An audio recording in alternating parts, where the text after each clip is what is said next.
Yan, nandito na po yung goods ng Pamaskong Handog 2023. As of now, nagbaba pa lang kami dito ng mga goods para ipamigay at wala pang kasalukuyan na bait check kailan ipamigay ito. At tanungin natin yung mga bantay dito kung ano po yung mga ginagawa nila.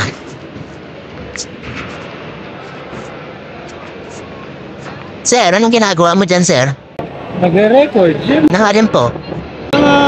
Pamaskong handog natin para sa... Pamaskong handog, sir. Pwede pong makakita yan, sir, kung anong sinusulat niyo dyan, sir.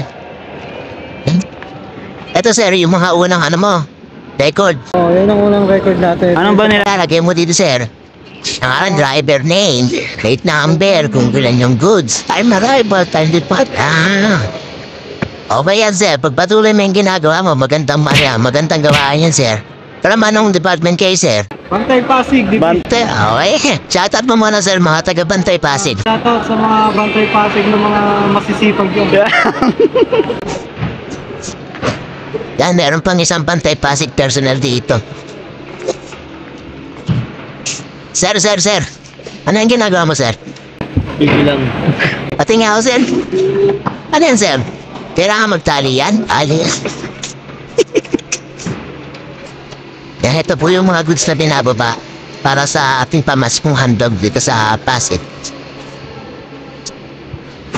Ay, PSD personnel tayo. Guest of personnel, tsaka engineering personnel. Bali, after netong goods dito, babagsak na lang dun.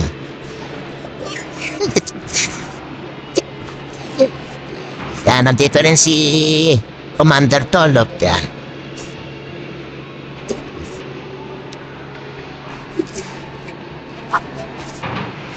For inspection na rin.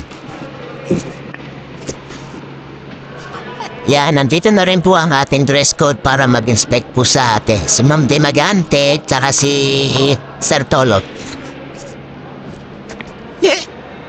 Dito tayo sa Barangay Kapitolyo para dito sa mga goods ng Pamaskong Handog 2023. Yan, bali bibisitahin siya ng ating commander. Bali ito, pang-anin na truck na po ito. Pang-anin na truck na po yan na nai-record na po namin. Bali yung total for the inspection rin as of this time. Ngayong umaga. 4,000. 99,000.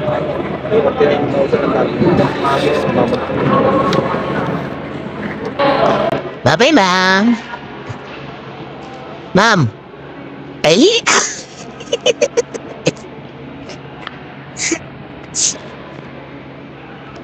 Yan yung pang-anim na delivery dito sa Kapitolyo Amphitheater. I-record na rin po namin.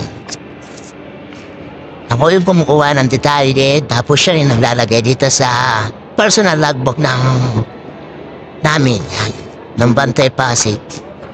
At siya naman yung nabibilang ng mga ibinababa o binabagsak na pamaskong handog galing sa truck. Bali, kailangan nilang magtali ng tagalista ng PSD personnel tsaka ng GSA personnel. Ay! Yan, as of now, nag-aantay po kami ng panibagong darating na truck. At eto na nga.